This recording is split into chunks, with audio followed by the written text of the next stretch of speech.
Yo, Chuck. What the chuck is up, YouTube? In this video, I'm going to go over bingo sort.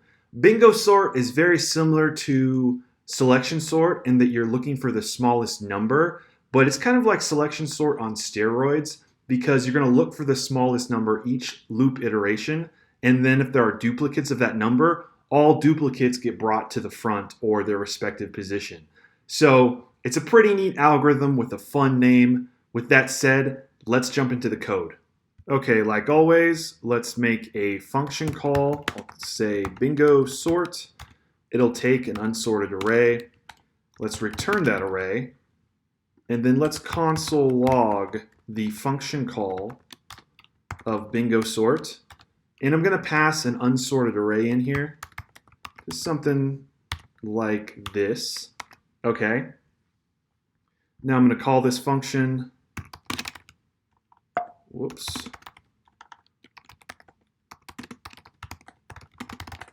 Okay, we're just returning our unsorted array. Perfect.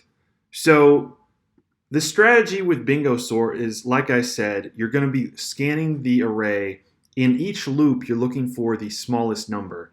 We call that number the bingo number. And then you're going to look for the next largest number, which is going to be called next bingo. And that is going to be basically your setup for the next iteration. So you're going to see what I mean when I code it out, but basically next bingo is helping you adjust the value of your bingo number, which is the number you're going to bring to the front or you're going to bring somewhere in the middle of your array to keep it sorted. So with that said, let's make a variable called bingo. Initially, bingo, I want to set to the smallest number possible, which is just going to be 1 in this instance. And then next bingo, although we're going to use next bingo to determine the value of bingo, initially we're going to set next bingo equal to the max of the array. Okay. Next, we need to create an index that we're going to swap when we encounter a bingo number. So I'm going to say index equal to 0. This index will be incremented whenever we perform a swap. And then finally, I'm going to make a variable called max and set it equal to next bingo. So basically, max is going to be the greatest value in our array, which happens to be 9. So this algorithm isn't too bad. I'm going to make a while loop, and I'm going to say while bingo is less than next bingo. So this is going to fire as long as our bingo number is less than our next bingo. And then I'm going to make a starting index. I'll call it start. And I'm going to set it to whatever the value of index is. Then I'm going to make a for loop and set the I variable equal to start. So what this is going to do is every time we make a swap, we're going to increment index. And therefore, this loop is going to start further and further along. So it's going to start here at first, index 0. Then it's going to start at index 1. Then it's going to start at index 3, just like that. And then I'm going to say, while I is less than array.length, we can increment I. So what I need to do in here, inside of this for loop, is I need to check, is the number that I'm looking at a bingo number? If it is, I need to perform a swap with my index, array at index, and then I need to increment the index variable. So I'm going to say if array at I equals bingo, then we need to do a swap. I'll make a temp variable storing the value of array at index I. I'll set array at index I equal to array at index, which is this variable up here, which is initially set to 0. Then I will set array at index equal to that temp variable I just created. Now I need to finally increment index because, like I said just a second ago, every time we perform a successful swap, we need to increment, because remember that increment value is going to be how we start further and further down the array each time we do this for loop inside of the while loop, okay? So if the number is not a bingo number, then we need to make a condition that says else if array at I is less than next bingo. Then we want to set next bingo equal to array at I. So what will this do? What's the point of this code? Well, if you can imagine, we're going to scan all these numbers, and then if a number is less than next bingo and it's not a bingo number, we're going to set it equal to next bingo. What this is going to do essentially is it's going to find the next value. When it runs through this entire for loop, it's going to find the next value that is greater than the bingo number.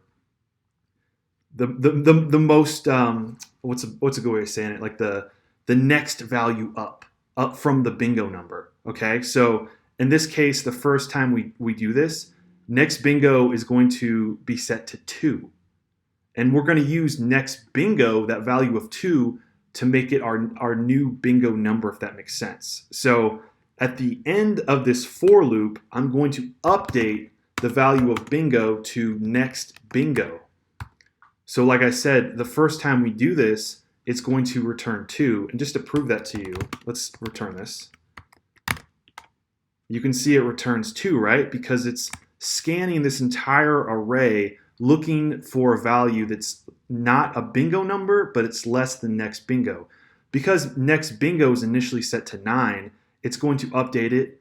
It's going to update it to 5, then it's going to update it to 3, then it's going to update it to 2, and then now 2 is the number that is the smallest, right, that we can get that's next up.